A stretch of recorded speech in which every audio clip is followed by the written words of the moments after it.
Bismillahirrahmanirrahim. Assalamualaikum Pak. Kenalkan kami dari kelompok 2 Kewirausahaan Pendidikan Agama Islam yang beranggotakan 5 orang. Ada saya sendiri Zulfikar Nur Akbar, kemudian teman saya Muhammad Nafis, Hanifia sama Saili, dan yang satunya lagi kebetulan baru ada acara Pak yang tidak bisa ditinggalkan.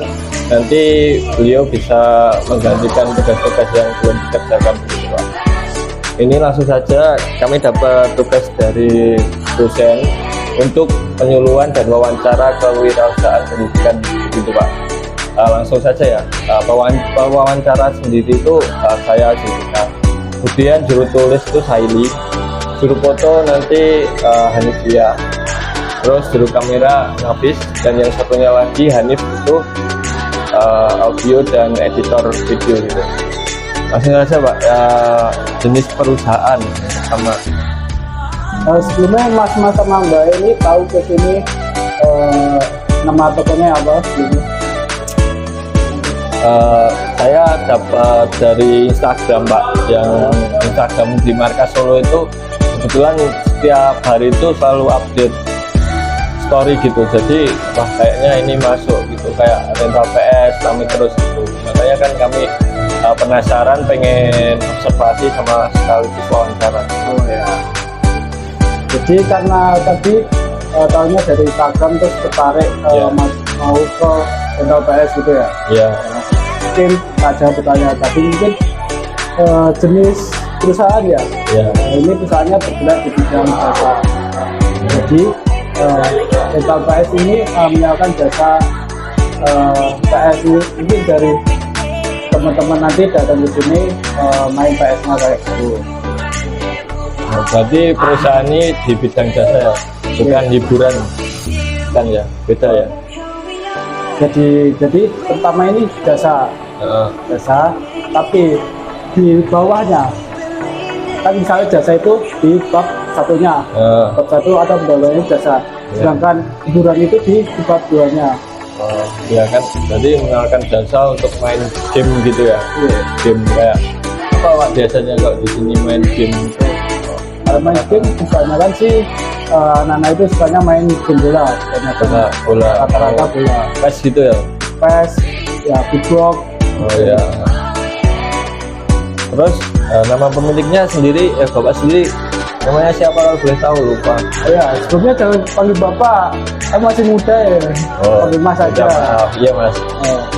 Nama saya Toto aja, panggil aja Toto gitu. Oh ya, Mas Toto ya. Ya. Terus ini usaha ini sendiri berdirinya kapan ya? Maksudnya lama beroperasi itu berapa tahun ke bulan?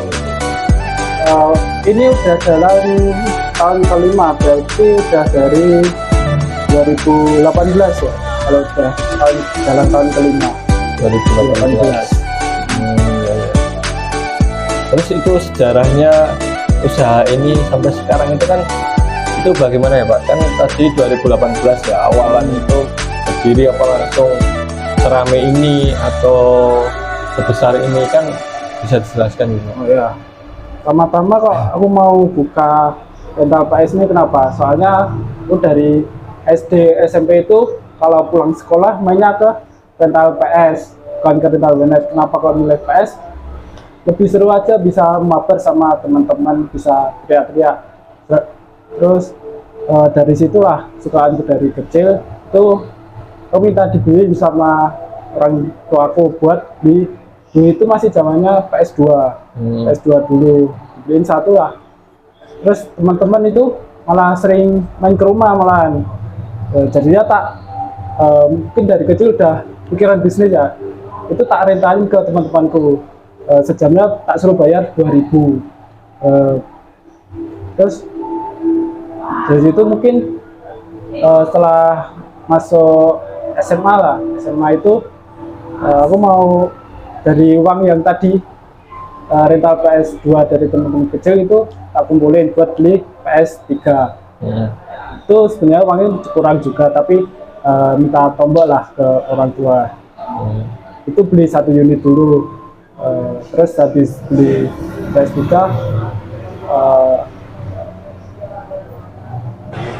terus sama tak sewain lagi ke teman-temanku. Mungkin ini sewanya kan pertama itu waktu PS2 itu cuma di rumah, tapi ini bisa dibawa pulang ke rumah juga. Itu kan uangnya kumpulin, tambah lagi langsung 2 unit, jadi langsung 3 unit itu sama TV-nya, jadi ada 3 set PS3 sama PS sama TV-nya. Itu pertama kali buka itu buka di garasi rumah lah. Garasi rumah kosong, tak pakai lah buat itu rental PS. Berarti awalnya itu cuma iseng dari hobi ya Mas ya, dari hobi suka main PS, PS2 kan zaman dulu ya Mas. Main terus kemudian mau dijadikan hobinya itu dijadikan bisnis ya Mas. Jadi akhirnya kan kumpul dikit-dikit terus kemudian nambah unit lagi. Nah, pas waktu nambah unit di PS3 itu modal yang dikeluarkan itu berapa? Modal kan ini belinya 1 set PS3 sama TV. Ya. Waktu zaman itu mungkin berapa ya? Mungkin buat PS-nya itu 2 juta, TV-nya itu sekitar harga 3 jutaan, berarti total 5 jutaan lah buat 1 set PS sama TV. 5 juta. Terus itu tahun 2018, terus sampai sekarang bisa sebanyak ini, kemudian di story Instagram itu rame terus, itu progresnya bagaimana gitu Mas? Progresnya ya, setelah kan itu tadi setelah tambah 3 unit kan buka pertama kali buka di garasi rumah. Itu yang datang cuma dari warga sekitar aja sama kebanyakan teman-teman. Habis itu lalu beraniin diri lah buat ekspansi bisnisnya lebih besar lagi. Itu mungkin ini agak liar aja sih, aku langsung istilahnya minjem dulu ke sama bapak ibu. Pinjam dulu, modalin lah, berarti ini dulu usahanya sama bapak ibu. Terus seiring jalan waktu, habis itu cari-cari kontrakan, habis cocoknya lokasi sama harganya di sini dapatnya, yang harganya lumayan miring tapi dekat dari kampus juga. Terus habis itu pertama itu dari yang room 1 dulu, room 2 sini itu belum, masih disewa orang lain. Jadi pertama itu cuma buka yang room 1 itu pertama kali itu langsung tambah 2 unit, jadi yang dari rumah tak bawa ke sini tambah 2 unit, jadinya tambah 5 unit PS lagi. Terus kalau masalah buat dari yang merintis 2018 itu sampai sekarang seramai ini itu yang pasti ada pasang surutnya ya Mas Mbak. Pertama-tama itu mungkin nggak mungkin langsung seramai inilah, seramai pertama-tama itu waktu hari pertama itu benar sepi, nggak ada orang-orang belum tahu. Terus caranya, terus aku langsung nggak bisa ini kayak gini sepi terus. So aku muterin nongkrong di Barmindo, di Betangan sini, terus main ke kampus juga biar orang-orang tahu ke sini. Ya itu mungkin 1 minggu kemudian baru ada kelihatan hasilnya, orang-orang pada ke sini. Habis itu ngajak teman-temannya hingga saat ini bisa ramai kayak gini. Oh ya, berarti itu kayak Masnya ini kayak promosiin gitu ya ke teman-teman kampus, apalagi kan ini kampus UMS banyak orang-orang kos juga, jadi kalau gabut ya ibaratnya bahasa sekarang itu gabut, wah gabut nih, terus akhirnya ada main PS, sini ada PS-an, akhirnya pada tertarik ke sini gitu Mas. Iya. Kemudian kendala-kendala atau problem mungkin yang dialami sejauh ini di usaha rental ini apa Mas? Kendala problemnya? Problem ya, kalau dari kendala teknis sendiri itu dari PS-nya itu butuh pemeliharaan yang sangat teliti lah, kalau enggak di maintenance secara rutin itu PS-nya bisa ngehang atau enggak pastanya habis, dia kipasnya kotor kayak gitu. Dari itu terus kalau kendala lainnya itu mungkin yang paling menyusahkan itu kendala mati lampu. Oh iya. Kalau mati lampu udah di total nggak bisa ngapa-ngapain. Itu pernah dulu itu mati lampu dari habis maghrib sampai jam 12 malam. Wah itu benar-benar bisa itu langsung turun drastis. Sedih banget itu waktu itu. Iya.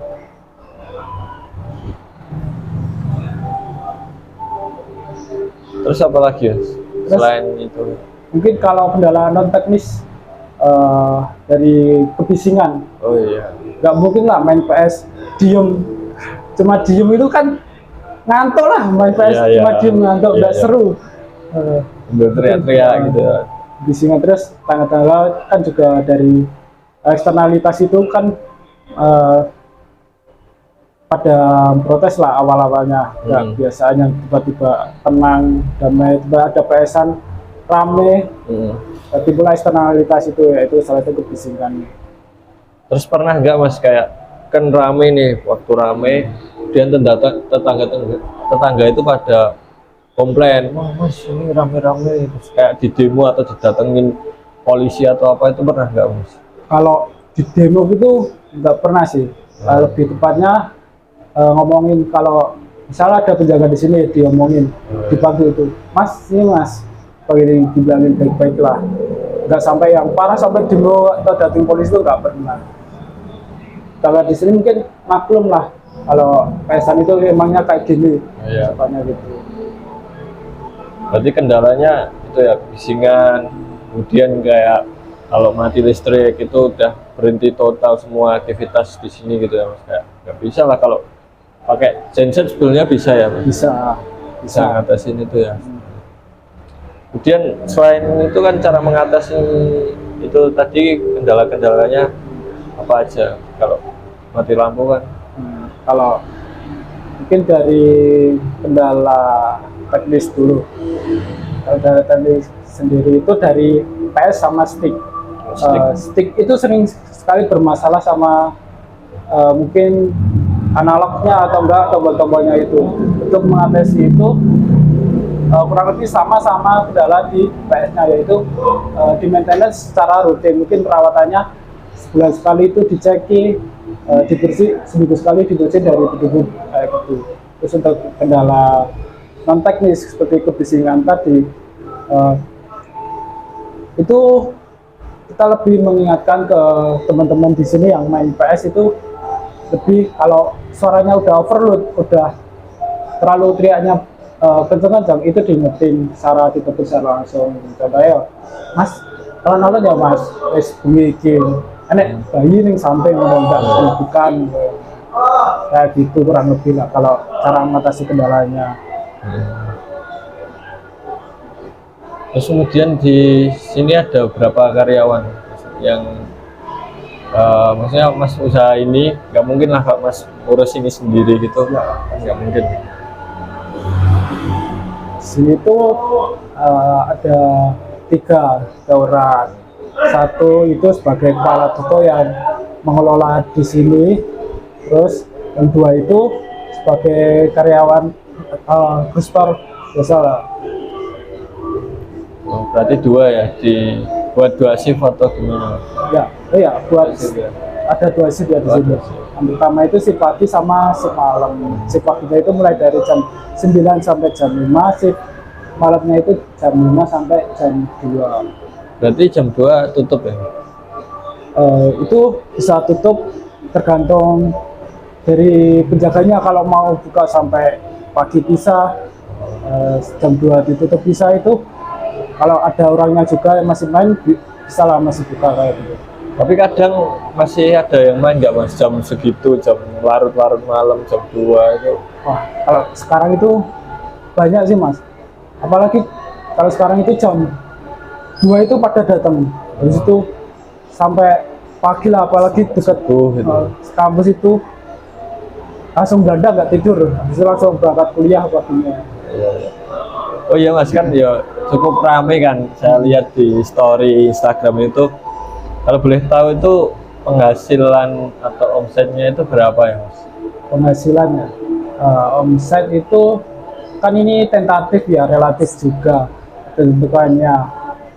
Ramenya kalau mungkin diambil average aja ya, average-nya itu di angka 500 ribuan 500.000 itu per hari ya? per hari. Per hari, berarti satu hari 500. Itu bersih atau masih ada apa namanya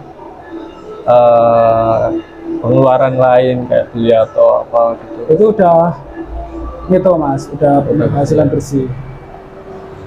Berarti sehari itu 500, kemudian penghasilan per bulannya itu berapa Mas?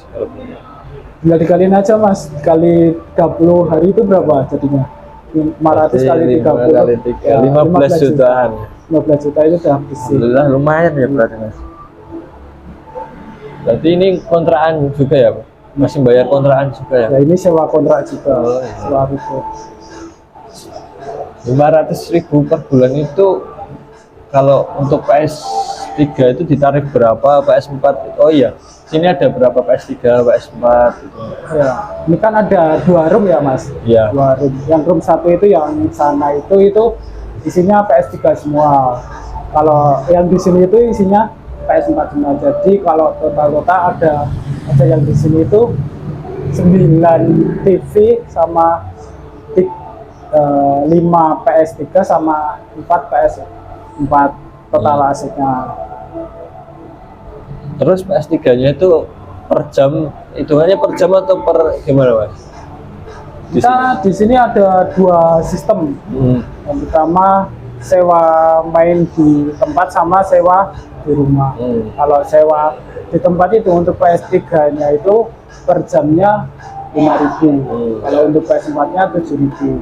Kalau untuk sewa ke rumah itu kita dari untuk PS3-nya 12 jam itu 35.000, 24 jamnya 50.000. Sedangkan untuk PS4-nya itu untuk 12 jamnya itu 75.000, sedangkan untuk 24 jamnya itu 100.000. Berarti disewa kemudian dibawa pulang bisa ya Mas? Bisa banget gitu. Iya, berarti agak memudahkan buat Teman-teman. main ya di rumah atau di kos gitu kan, teman-teman mahasiswa gitu. Disewa itu biasanya syaratnya apa Mas? Kadang Kalau untuk sewa itu kita sarannya cuma KTP sama STNK.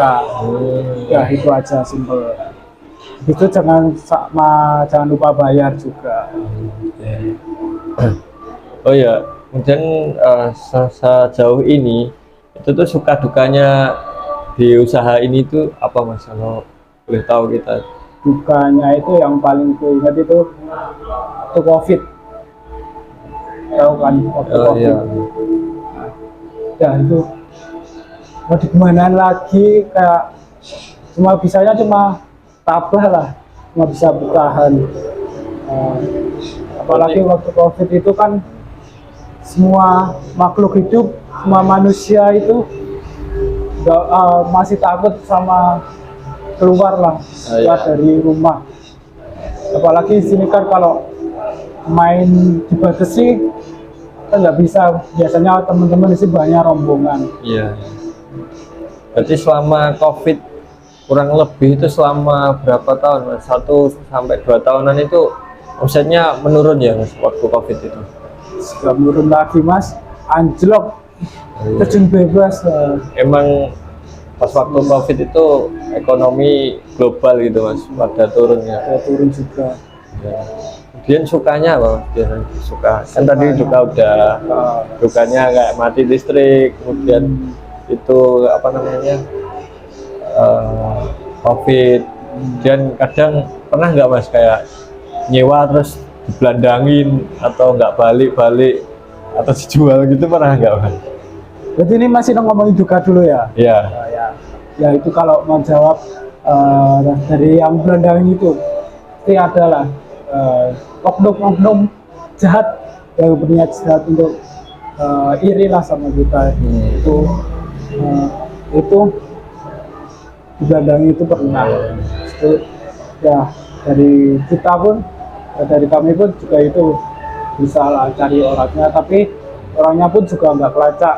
Emang dia udah sindikat lah, udah pemain rental PS yang jual rumah habis itu digandengin kayak gitu. Emang udah pemainnya. Dia sukanya mas tadi. Sukanya Iya. waktu rame, Waktu rame. set naik. Bisa naik. Oh, nggak melulu soal materi ya. Ya. Ya. Nah, di sini itu bisa segala informasi. Maksudnya gimana? Ya, Maksudnya kamu mau cari apa di sini ada. Contoh, mau cari jual tanah, ada di sini maklarnya.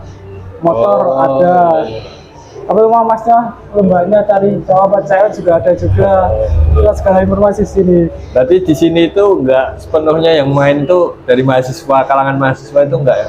Ya, kalau dari customer segmennya itu ada anak-anak Ya. dari yang bocil-bocil Oh. dari SD kelas 1 itu udah ada, sampai sini juga ada pelanggan udah aba-aba lah. Oh, udah Sini, sepuh gitu ya. udah Masih sepuh, masih semangatnya main PS ya. dia malah datangnya itu jam 12 ke atas lebih. Semangat banget itu.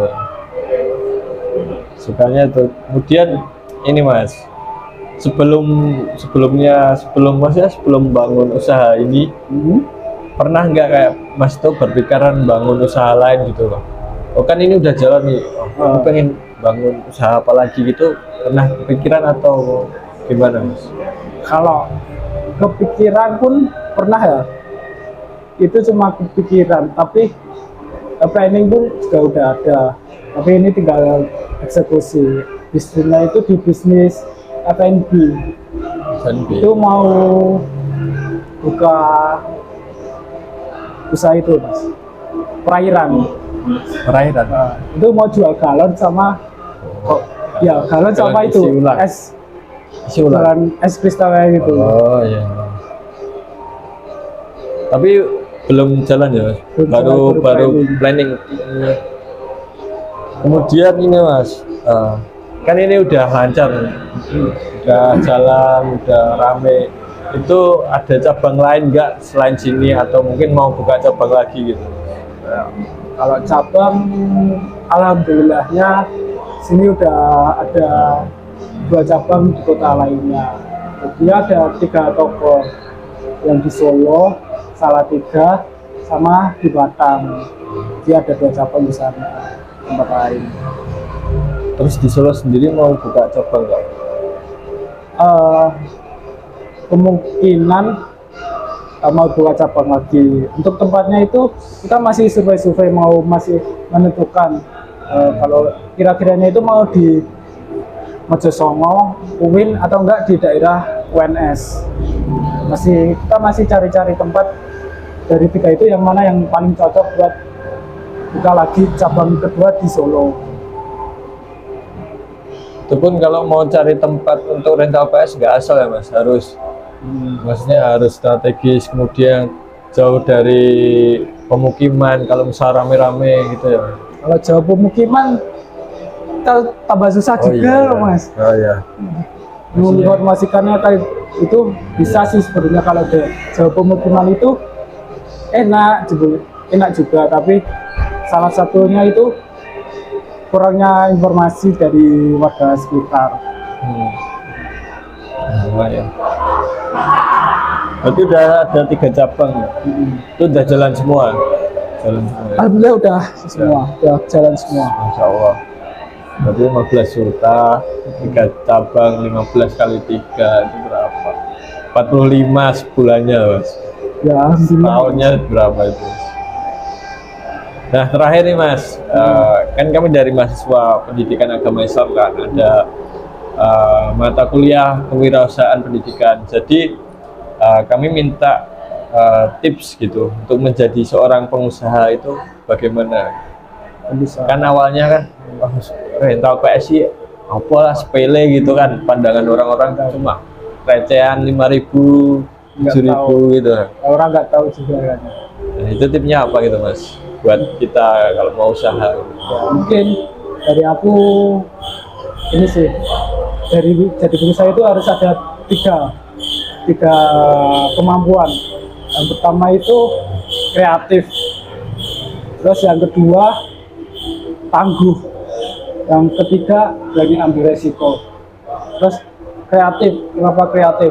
Ketika seorang mempunyai pikiran kreatif, otomatis dia akan mengasah otaknya itu benar-benar mungkin dari kreatif itu bisa turun jadi pemikiran yang kritis, liar kayak gitu. Terus kedua, pengusaha itu harus tangguh. Kenapa tangguh?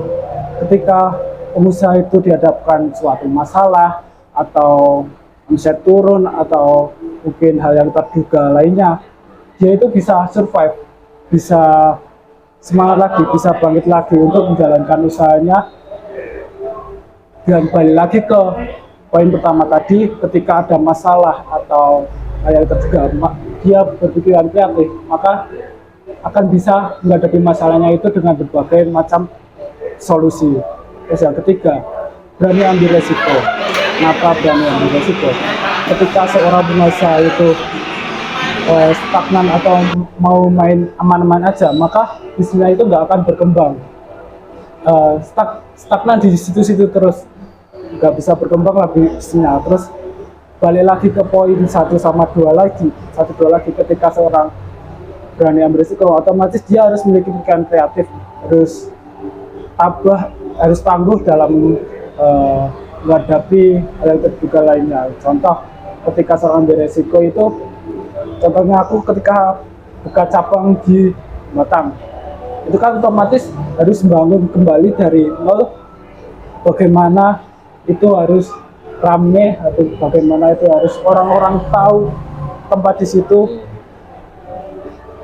Itulah Mas caranya jadi pengusaha. Ada 3 tips dari aku: kreatif, tangguh, sama berani ambil resiko. Dan ini ya Mas, yang ketiga, poin nomor 3 itu ya Mas, yang mau tak tanyain, berani ambil resiko. Berarti nggak peduli gitu ya Mas, awalnya nggak misal modal nih, modal besar 25 juta. Nah itu jangan berpikiran itu kayak nanti modal bakalan balik itu ya, mesti bakalan kayak gitu, bakalan rugi gitu atau gimana?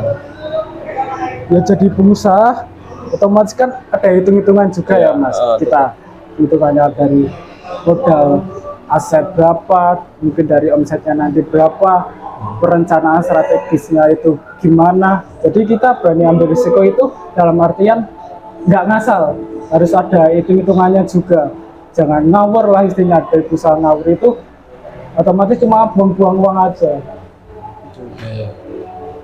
Berarti cuma ada 3 itu tadi ya Mas? Iya. Kreatif, berani ambil risiko, sama apa tadi? Tangguh. Berarti harus kuat mentalnya gitu, tangguh. Iya. Ya. Kalau nggak tangguh, mentalnya mental tempe, hadapi masalah, dibentak orang, langsung down. Ya, mau ngurus usahanya gimana gitu kayak itu. Terus akhirnya jatuh bangkrut gitu ya. Oh ya Mas, mungkin itu aja yang apa namanya panduan penyuluhan wawancara ini. Mungkin terima kasih atas waktunya dan Sama-sama. tipsnya. Tuh. Mungkin itu sekian dari kami. Bila kami ada salah kata ataupun perbuatan, kami mohon maaf. Itu aja. Terima kasih. Assalamualaikum warahmatullahi wabarakatuh. Waalaikumsalam warahmatullahi wabarakatuh.